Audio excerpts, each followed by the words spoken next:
আপোনালোকক সেৱা জনাইছো আৰু মোৰ ইউটিউব চেনেলটিলে আপোনালোক সকলোকে স্বাগতম জনাইছো। এইডাল দেখিছেনে? এইডাল নীলা অপৰাজিতা ফুল। এইটো ব্লু কালাৰৰ হয়। এয়া ফুল ফুলিছে দেখিছেনে?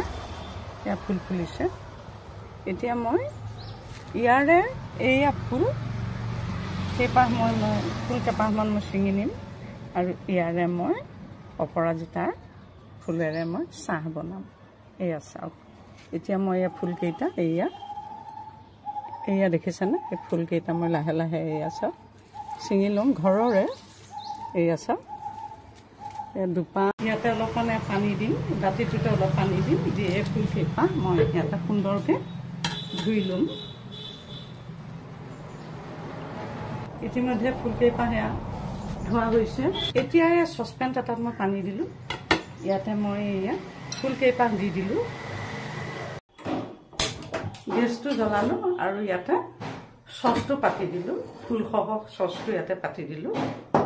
দি ইয়াতে মই এয়া ইলাচি দুটা দি দিলোঁ। দি এতিয়া মই এনেকৈ 5 মিনিটমান সময় উতলিবলৈ দিম, যিহেতু ফুলটোৰ ৰংটো ওলাব লাগিব। ইয়াত মই বেটুপাতখিনি অঁতৰাই দিয়া নাই, যিহেতু বেটুপাতখিনি অঁতৰাই নিদিলেও একো নহয়, গতিকে মই বেটুপাতখিনি সহায় গেছত দি দিছোঁ। এয়া চাওক কি সুন্দৰকৈ কালাৰটো কি সুন্দৰকৈ হৈ গৈ আছে। উতলি পেলাই কালাৰটো কি সুন্দৰ হৈছে দেখিছেনে? ইতিমধ্যে এইখিনি হৈ গৈছে। মই এতিয়া গেছটো অফ কৰি দিম আৰু বাকীখিনি চাবৰ কাৰণে আপোনালোক আঁতৰি নাযাব। এইটো অকণমান ঢাকি দিছোঁ আৰু গেছটো অফ কৰি দিছোঁ। চাহখিনি সিজোৱা হৈ গৈছে। মই এতিয়া এইখিনি সুন্দৰকৈ চেকি ৰাখিম। খুব সুন্দৰ কালাৰ এটা উঠিছে। এয়া চাওক, এতিয়া মই 3টা প্ৰকাৰণৰ বনাম মই চাহখিনি। এতিয়া পহিলাতে মই ইয়াত অলপমান মৌ দি ল'ম। মৌৰ পৰিৱৰ্তে আপোনালোকে চেনি খোৱাসকলে চেনি দিব পাৰে, নাইবা চুগাৰ ফ্ৰীও দিব পাৰে, ৰুচি অনুযায়ী দিব পাৰে। মই মৌ দিছোঁ। ইয়াতে ঢালি দিলোঁ, চাওকচোন কালাৰটো কিমান ধুনীয়া। এইটো চাওক কিমান সুন্দৰ এটা কালাৰ উঠিছে। এই কাপ ঢালিলোঁ, দেখিছে নহয়? ইয়াতে মই অকণমান এয়া নেমু টেঙা চেপি দিলোঁ, নেমু টেঙাৰ ৰস। এইটো দেখিছেনে? টেঙাই চেপাৰ লগে লগে এইটো চাওক ইয়াৰ কালাৰটো সম্পূৰ্ণ সলনি হৈছে। এইটোতকৈ এইটো কালাৰটো সম্পূৰ্ণ সলনি হৈছে।